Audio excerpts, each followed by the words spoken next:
Sugeng dalu bapak-bapak, ibu-ibu. Sugeng dalu. Dipun tengakaken nami Tepangaken, ora tengakaken. Dipun tepangaken. Dipun tepangaken. Dipun tepangaken. Lah, nggih. bener. Dipun temak. Omongnya gak usah bayaran. Betul, Pak Kangko. Oke, matur suwun nggih. Belum ora. Yo. Gak usah. Wah, niat apa ora? Niat. Nggih, matur suwun nggih Pak Dalang. Jangkrik. Sama nih iso mbanyol. Iso gitu. Oke no, cah kene kok. Wayang yo iso mbanyol e. Iso. Yo gawe sing andalane Mas niku, ayo dah niku. Iya.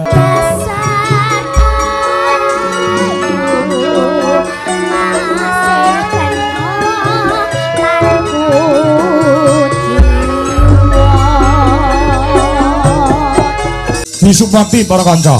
Ngono. Yo, kumak pang Pak. Yo, Himura sinden kecil dari Kediri. Yo.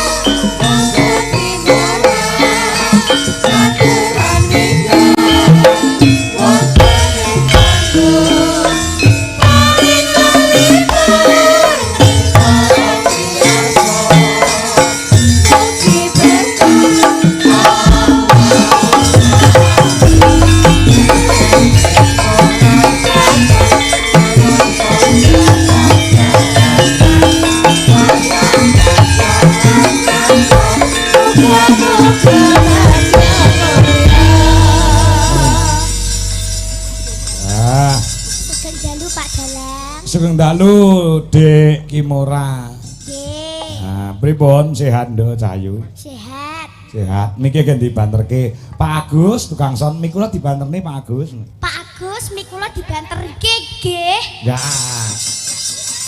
Cek. Cek. Banter nggih. Banterno. Nggih. Ah. Dalu niki alhamdulillah saged pentas wonten ing Balai Desa Bangsongan ya, Nduk. Nggih. Ah, wis tau rene urung? Dereng nggih. Nggih. Makasih lho ya. Nggih. Kula mboten usah dibayari mboten napa-napa. Sing penting kula nderek Pak Kangko wis seneng kula. Oh, ngono ya, Nduk. Nggih. Tanpa bayaran, ikhlas untuk Bangsongan. Tepuk tangan buat Dek Kimora yang sangat luar biasa. Nggih, matur Teko suwun. dhewe nggawa mobil, nggawa sopir, ora bayaran kok ya tegel men Pak Lurah. Iya. Nggih. Nah. Tenan ya, no. Wis mau niati ya, Nduk ya. Nggih. Tur mboten adoh to? Mboten. Pirang menit kok omah tekan kene? Setengah jam. Nggih. Masyaallah. Pundi to daleme, pundi daleme? Kediri Gringging Pocok Bulusari. Weh. Bulusari. Nggih. Kelas pinten sakniki kelas pinten sing do mirsani takon. Nggih, sik kula tak salam nggih. Salam, Assalamualaikum warahmatullahi wabarakatuh. Waalaikumsalam warahmatullahi wabarakatuh. Sugeng dalu bapak-bapak, ibu-ibu. Sugeng dalu. Dipun tengakaken nami Tepangaken, ora tengakaken. Dipun tepangaken. Dipun tepangaken. Dipun tepangaken. Lah, nggih. bener. Dipun temak. Terokno Pak Kangko to. Pun ta pa a nga ken. Heeh. Dipun tengakaken. Lho. Dipun tepangaken. Dipun tempakaken. Alon-alon nek ngomong dipun tepangaken. Dipun tepangaken. Heeh. Nami kula Kimora. Heeh. Kelas 4 SD. SD mana? SDN Grogol 2. Grogol 2. Nggih. Nggih, murid bulan iki nggih sing macai bulan. Bapak iki kok genah nggih.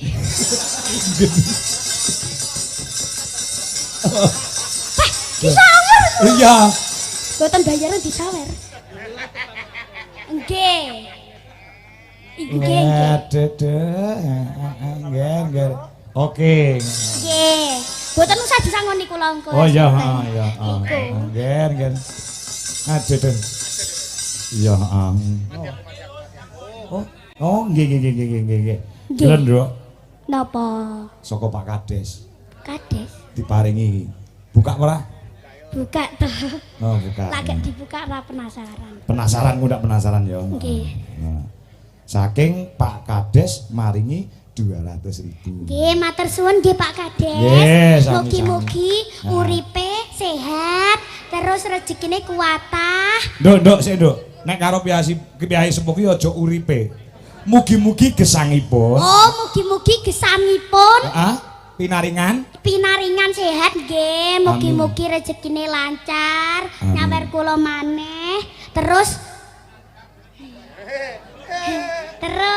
sukses selalu. Sukses selalu. Heeh. Dipun paringi sehat, panjang umur, dipun paringi kesuksesan. Ayo, tak ajari omong. Diparingi kesuksesan. Dipun paringi sukses. Dunia akhirat. Lan anggenipun macung pala desa. Tahun ngajeng. Saged dipilih warga masyarakat sedaya sehingga dados kepala desa wonten Bangsongan malih.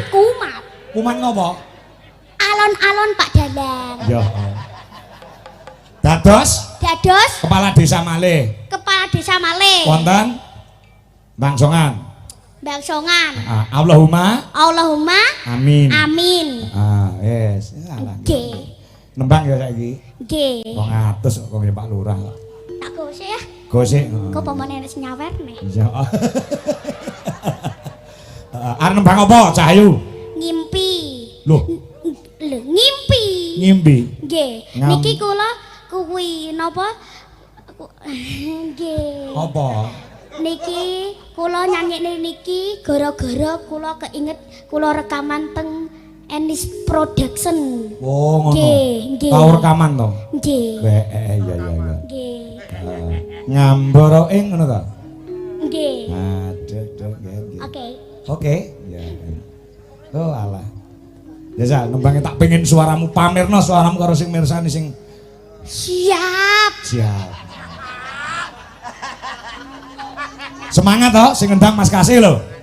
Sing ngendang Mas Kasih, ndek iki mau goleki to Mas Kasih. Heeh. Rasa diomong to. Isi. Ya.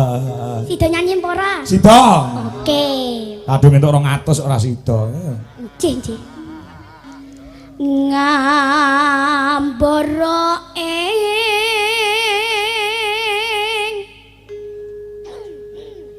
ngawang-ngawang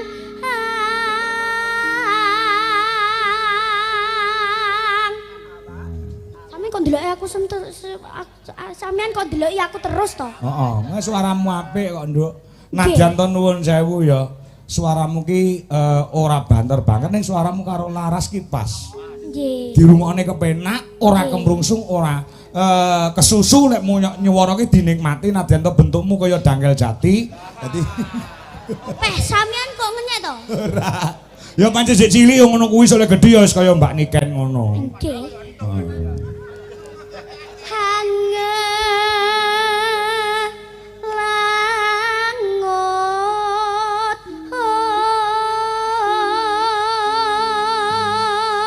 Bebasan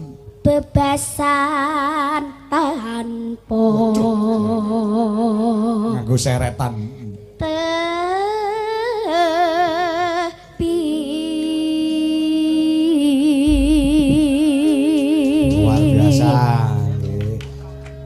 Lanjut nggih Pak Dalang. Lanjut Cahayu.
Biasa. Angger petuk Pak Kangko meni tembange mesti anyar ora panggah kuwi. Nggih, engko gara-gara aku boleh sampai gara-gara enggak? Heeh. Oke, nanti ada spesial. Weh. Lagune spesial. Tapi karo lenggan apa ngadeg pas gara-gara? Karo mencolot. Lho untuk joget yo kudu mencolot gen semangat to. Oh, nggih. Nggih. Semangat iki. Oh, semangat 200. Ya tak tambah 100 lho. Omongnya gak usah bayaran. Betul apa Pak Kangko iki. Oke, matur suwun nggih. Belum ora. Yo. Gak usah. Wah, niat apa ora? Oh, niat. Nggih, matur suwun nggih Pak Dalang. Jangkrik. Lah niat kok mau ngomong jangkrik iki to? Iya. Orang. Ya. Katungkul ngumbar gagasan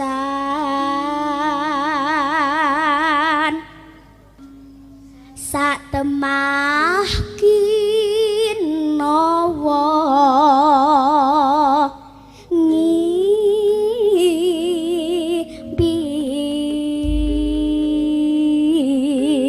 Kanca-kanca tepuk tangan Bandung Kimura luar biasa. Terima kasih. Tanpa moco, tanpa tek, saman apal di luar kepala ya, Nduk. Nggih. Kula saking pengene melu Pak Ki Anom bujo Kangkok. Kangko. Kangko. Nggih. Aja kleru, kaya nggih ben kleru. Pokoke aku pengen melu dalang Pak Anom Dwijo Kingkong. Tapi kan kula mboten ngomong niku to. Ora, wong Banyolan kok Nduk iki. Nggih. Nggih. Sampeyan iso mbanyol. Iso gitu. Oke. Oke no, cah kene kok. Wayang yo iso mbanyol e. Iso. Yo gawe sing andalane Mas niku, ayo dah niku. Iya. Dedeh anggen. Nggih. Nempang ya. Nggih. Sripat sripit. Nggih. Ya, coba. Sripat Sripit.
dangdute ditibakne apa, Nduk? Cahyo.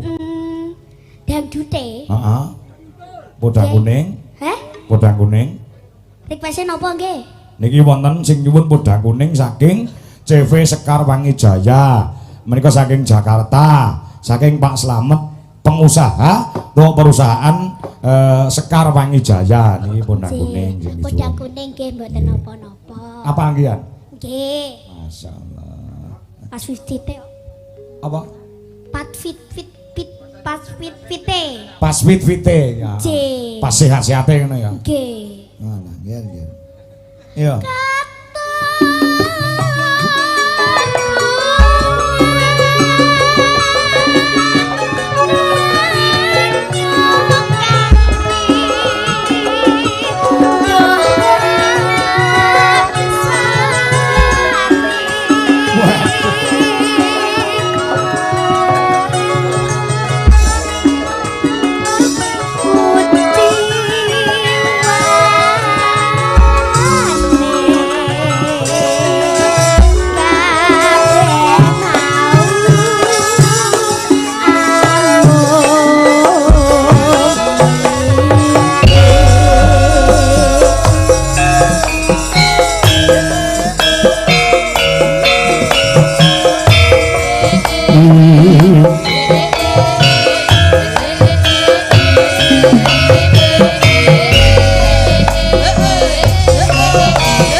Terima kasih. Matur suwun nggih Pak Dalang. Engko nembang neh karo Cak Komet ya, Nduk. Nggih, siap. Nggih.